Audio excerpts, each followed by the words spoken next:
నమస్కారం అండి. నా పేరు డాక్టర్ ఆర్ఎంపి శెట్టి. జ్యోతిష్ శాస్త్ర విభాగంలో గత కొన్ని సంవత్సరాలుగా అనేక విషయాలు తెలుపుతూ వస్తున్నాను. మీరు చూస్తున్నారు, అనుసరిస్తున్నారు, లాభపడ్డారు. కాబట్టి దయచేసి ఈ ఛానల్ని మీరు కనుక అభివృద్ధి పరిచినట్టయితే అంటే సబ్స్క్రైబ్ చేయాలి, బెల్ ఐకాన్ని నొక్కాలి, కామెంట్స్లో ఏమైనా ఉంటే నోట్ చేయండి, నేను రెస్పాండ్ అవుతాను. ఆ తర్వాత దయచేసి షేర్ చేయడానికి కూడా ప్రయత్నించండి. తప్పకుండా ఈ ఛానల్ ముందుకు నడుస్తుంది, మీరు లాభపడతారు. ఇకపోతే నేను చెప్పాల్సినటువంటి ఒక ముఖ్యమైనటువంటి విశేషం ఏమిటంటే, సింహరాశి వారికి జూలై మాసం 2025 సంవత్సరంలో మాస ఫలితం ఎలాగుంటుందో తెలియజేస్తున్నాను. జాగ్రత్తగా వినండి. ఇది తెలుసుకునే ముందు దయచేసి మీరు మీ జాతకాన్ని కూడా ఒక్కసారి పరిశీలించుకోండి. ఆ జాతకాన్ని ఈ గోచార ఫలితాలని సమన్వయపరుచుకుంటే అంటే జత చేసినట్టయితే మీరు తప్పకుండా విజయపథం వైపు అడుగులు వేసేటువంటి అవకాశం మీకు లభిస్తుంది. ఆ రకంగా మీరు చేయటానికి ప్రయత్నించండి. ఇది నా సలహా మాత్రమే. కేవలం గోచారం మీద ఆధారపడితే ఒక్కొక్కసారి, ఎందుకంటే లక్షలాది మందికి గోచారం ఒకటే ఉంటుంది కాబట్టి మీ జాతకంతో మాత్రం సమన్వయపరచుకుంటేనే ఎంతవరకు మీకు లాభం, ఎంతవరకు నష్టం అనేటువంటి విషయం మీకు చాలా బోధపడుతుంది. కాబట్టి దయచేసి మీరు అర్థం చేసుకోగలరని నా ప్రార్థన.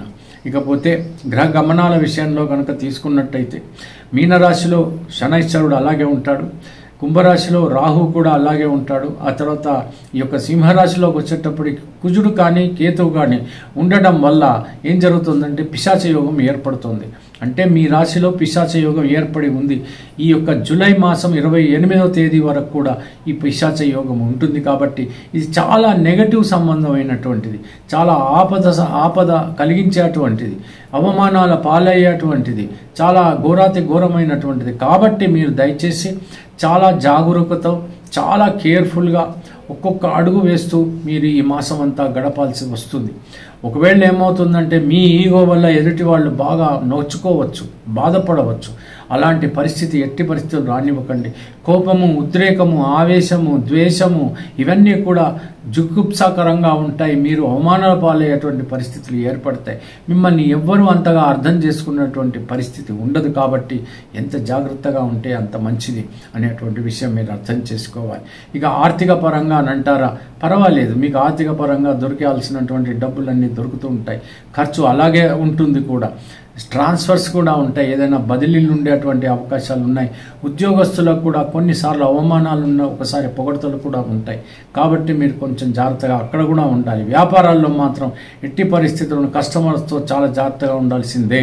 లేకపోతే మాత్రం మీ యొక్క వ్యాపారం దెబ్బతినే ప్రమాదం కూడా ఉంటుంది. కాబట్టి ఎంత జాగ్రత్తగా ఉంటే అంత గొప్పగా మీ వ్యాపారం జరిగేటువంటి అవకాశాలు ఉంటాయి. మీకు కావాల్సినటువంటి లాభం అనేటువంటిది ఈ జూలై మాసంలో చేకూరుతుంది.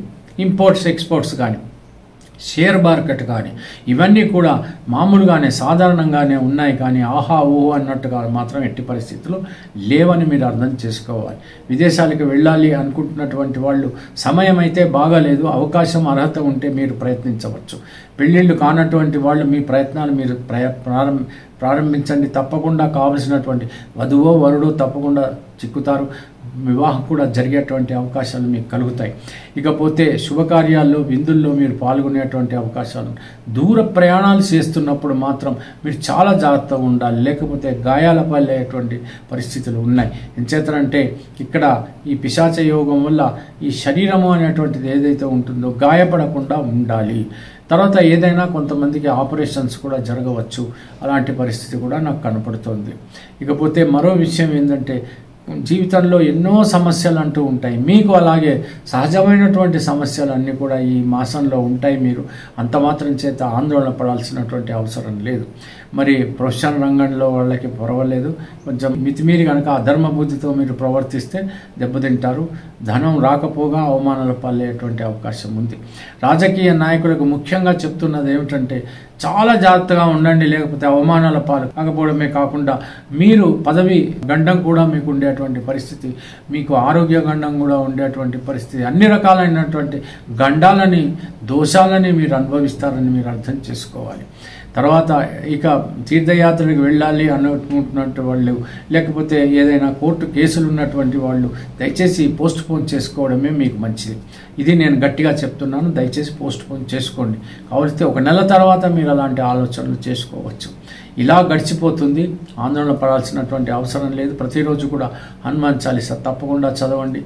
ఆదిత్య హృదయము చదవండి. ఆ తర్వాత తప్పకుండాను మీరు ఈ మాసం అంతా కూడా దాటవేయాల్సినటువంటి పరిస్థితి తెలిసింది కదండి. సెలవు మరి, ఉంటాను. నమస్కారం.